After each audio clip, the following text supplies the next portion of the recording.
செய்ய முடியாதான், சுக்ரீவனுக்கு கிருபை பண்ண முடியாது.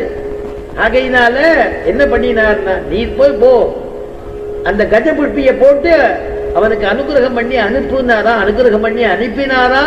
அடுத்தது வாலிபத ஆட்சி இல்லையா, அதனால தனித்தனியா இளைய பெருமாளையும் ராமனையும் பிரிக்காத. அதனாலதான் இங்க சொல்லும் பொழுது நமோஸ்து ராமாய சலக்ஷ்மணாய தேவ்யை ச தஸ்யை ஜனக ஆத்மஜாயை. நமோஸ்து ராமாய சலக்ஷ்மணாய, இளைய பெருமாளோட கூடியதான ராமனை நான் வணங்குகிறேன்.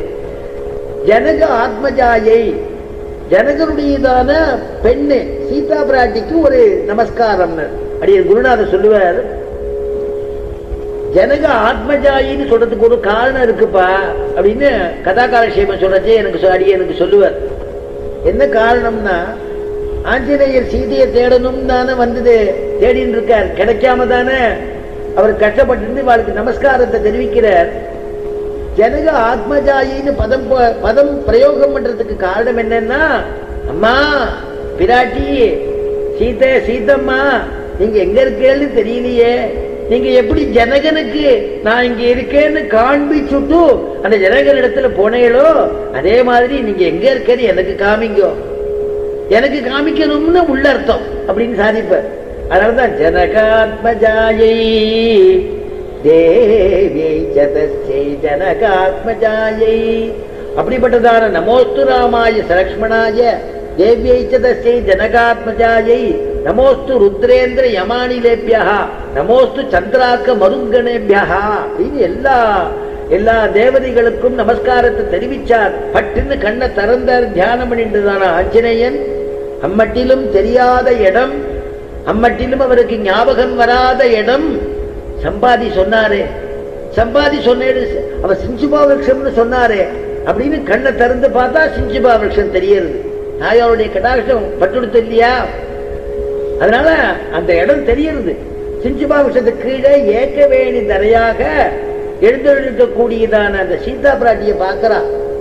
ஆஞ்சநேயன் பார்க்கிறார், ஆகா ஒரே அன்னைக்கு உடுத்தின அதே வஸ்திரம், அவருடைய முகத்துல சந்தோஷம் தெரியல, ராமனோட பிரிஞ்சதான துக்கம் தெரியறது, கண்ணீர் மல்கி மல்கி அழுது அழுது அவருடைய வஸ்திரங்கள்லாம் நனைஞ்சு போயிருக்க.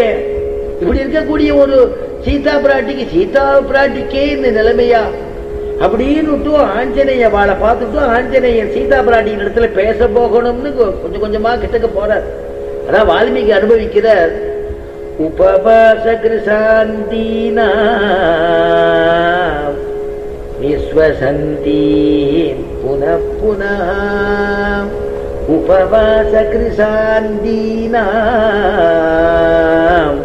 நிஸ்வசந்தி புனః புனः ததர்ச சுக்லபக்ஷாதௌ சந்திரரேகாம் இவாமலாம். அப்பா உபவாச கிருஷியா இருக்காளே, உடம்பெல்லாம் ஒடுங்கி போய் மெலிஞ்சு போயிட்டாளே, இப்படி இருக்காளே. கிருஷாந்தீனாம் சோக தியான பராம், எப்ப பார்த்தாலும் ராமனை தியானம் பண்ணிட்டே இருக்காளே, ராம தியானம் பண்ணிட்டு இருக்காளே. அப்படி இருக்கக்கூடிய சீதா பிராட்டியாச்சே அப்படின்னு பார்க்கிற தாம் சமீக்ஷ விசாலாட்சி, அவருடைய நேத்திரம் விசாலாட்சி விசாலமான அவருடைய நேத்திரத்தை பார்த்துட்டு இந்த இடத்துல ஆஞ்சநேயன் சொல்ற தர்க்கயாமாச சீதேதி காலனைகி உபபாதிபிகி அப்படின்னு முடிக்கிற இந்த ஸ்லோகத்தை. அந்த இடத்துல சொல்லும் பொழுது தர்க்கயாமாச சீதேதி, இவளை நான் சீதேன்னு ஏன் நினைச்சேன்னா மந்தோதரிய பார்க்கறச்சே ரூப யௌவன சம்பதா, அவளுடைய ரூபத்தையும் அவளுடைய யௌவனத்தையும் பார்த்துட்டு அவளுடைய ஐஸ்வர்யத்தை பார்த்துட்டு சீதையோடு பிரமிச்சேன். ஆனா இவள் சீதைன்னு எனக்கு தெரியறதுக்கு காரணம் என்னன்னா தர்க்கயாமாச சீதேதி காலனைகி உபவாசமா இருக்கா, கிருஷையா இருக்கா, எதுவும் அன்னபானாதி ஆகாரங்கள் சாப்பிடல, வயது ஒடுங்கி இருக்கு, கண்ணீர் மல்கின்னு இருக்கா, வஸ்திரங்கள்லாம் நனைஞ்சு போயிருக்கு.